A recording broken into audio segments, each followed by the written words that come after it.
Where's your emergency? Hello. Hello. Is everything okay? My mommy and daddy. Uh-huh. I think there's a bullet on the floor. There's a what? And there's blood coming out of my dad's mouth, and he fell off the bed. He did. Where's Mommy at? I don't know. I think they're dead. What do you mean, sweetheart? I don't know. Okay, your daddy's on the floor. How old are you? I'm 5 years old, and I have a dog in the house. Okay, baby, okay. Let me get somebody right over to you.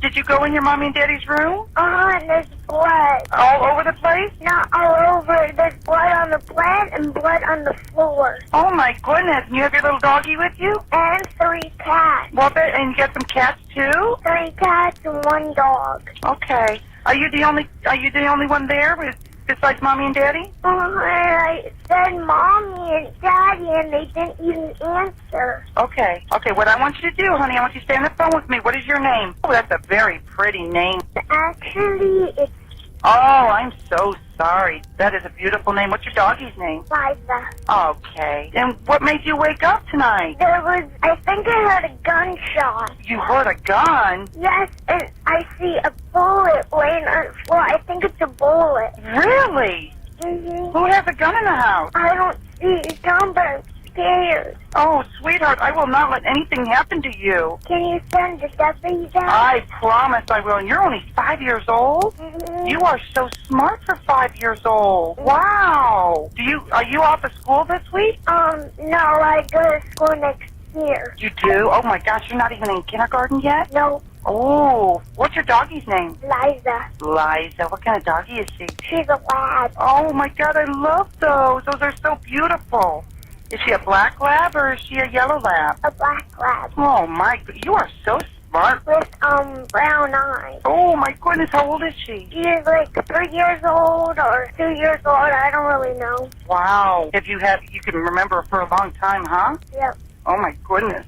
Was there anybody else in the house besides you and Mommy and Daddy tonight? Like an uncle or anything? No, there's no robber in the house. Okay. Well, I didn't think there'd be a robber, sweetheart. Did you have anybody staying over the night with you guys tonight? Mm-mm. Okay. You staying over the night with you guys tonight? Mm-mm. Okay. So and the doors are all locked and everything like that. Where are you in the house? Well, I was in my room sleeping until I heard a noise shot and it woke me up. Oh my goodness. What part of the house are you in at now? I'm in the one, it's yellow, a whole yellow house, a green with it, a little bit of green, and a pink door. Oh my goodness, that sounds really cool. Did you pick out the pink door? No, my mom picked out the colors. I bet that's beautiful. Does Mommy and Daddy have a car in the driveway?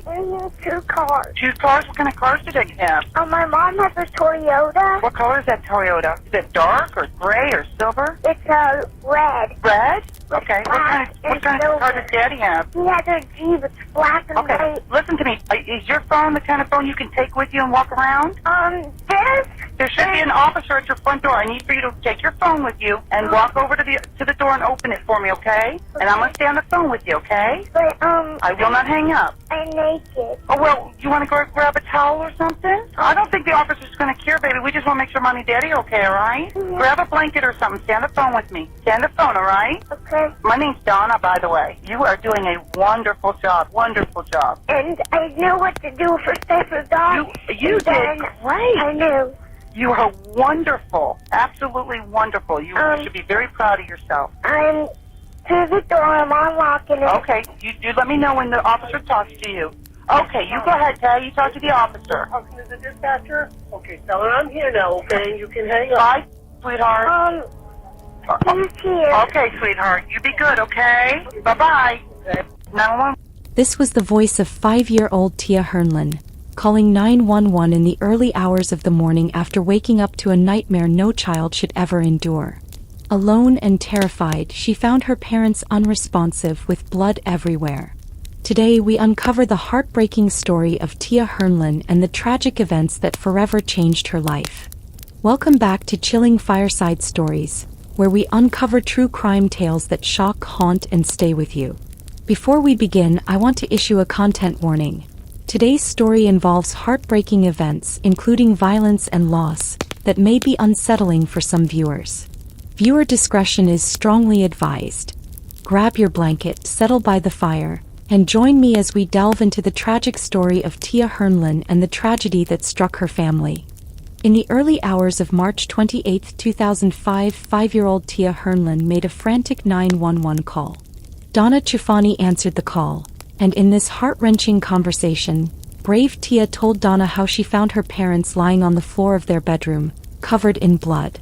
The 911 operator, Donna, spoke to Tia, trying to keep her calm and focused while waiting for officers to arrive. When they finally got there, they found Tia still on the phone with Donna, her mother Julie dead, and her father Aeneas clinging to life. Julie Morgan met lifeguard Aeneas Hernlen on Daytona Beach, and they quickly fell in love. Both fun-loving and passionate about surfing, they sought new experiences together.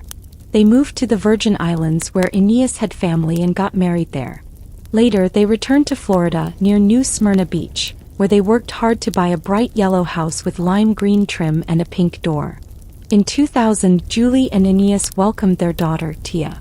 She was the center of their world, and they included her in all their activities, creating a nurturing environment. Their close-knit family bond was evident in the time they shared together. In 2005, Aeneas, then 29, had just started a promising new job. Julie, 31, was due to graduate with honors in May from Daytona Beach Community College as a paralegal. Described as an incredible student who studied often, she sometimes brought Tia to the library with her. Professors and friends praised Julie as a vibrant and helpful individual. Her close friend Michelle said Julie wanted to become a paralegal to provide the help people deserved when coming into a law office. Years earlier, Julie and Alan had crossed paths with David Edward Johnson, a man with a criminal history and a reputation for unstable behavior.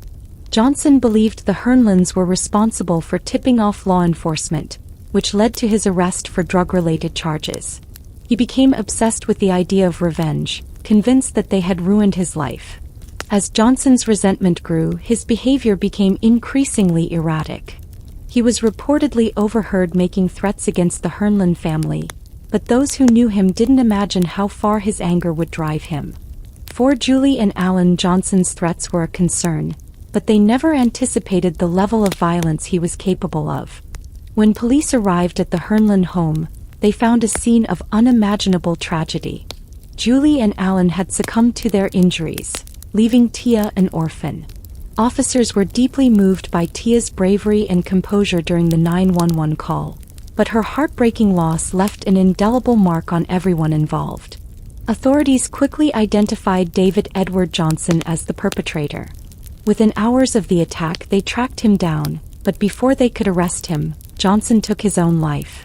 This act robbed the Hernlen family of the chance for justice and answers. Officers found newspaper clippings of his November arrest on drug charges taped to his fridge, along with documents detailing his upcoming trial. The sheriff noted that it seemed to obsess him. The investigators found out that Julie had filed a restraining order against 33-year-old David Edward Johnson 2 months prior, but the judge denied the request, citing a lack of alleged violence and difficulty proving stalking.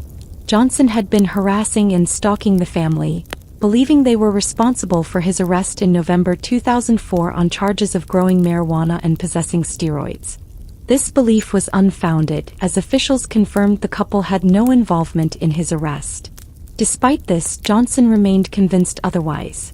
Julie knew Johnson posed a threat to their safety and had expressed her concerns to friends, saying he was ruining their lives.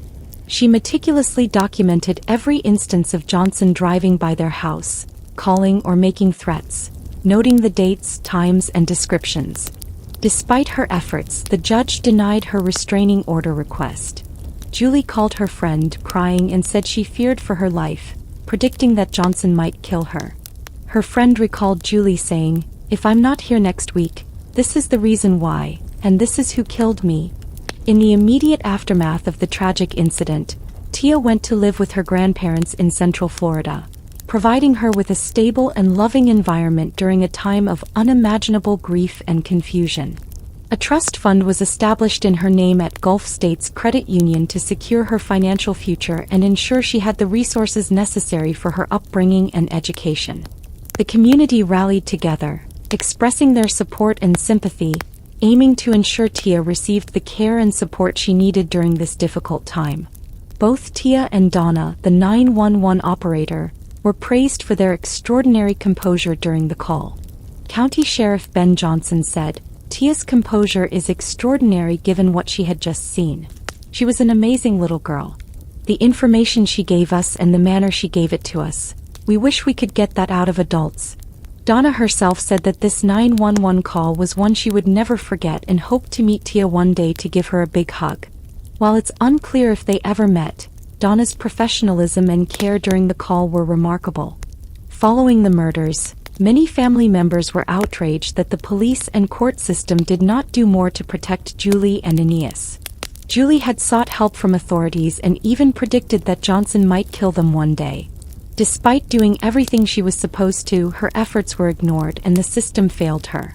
In an email to a newspaper, Julie's family wrote, "One of her last conversations with police was, 'What has to happen? He has to kill me before you do anything.'" Sheriff Ben Johnson defended his investigators' actions, saying they had warned Johnson to keep his distance from the family. He acknowledged the tragic nature of the case, stating, "It's a bad situation and something we don't like to see happen. But when you take someone just this side of possessed, that's someone that's awfully hard to stop." Circuit Judge Richard Graham expressed his deep upset over the case. When Circuit Judge Richard Graham heard about the murders, he recalled the request for the injunction, noting that it had contained very little information at the time. He reflected that had he received more details, he likely would have granted it. "Looking back, I would have liked to handle it differently, but you review each case individually," he said.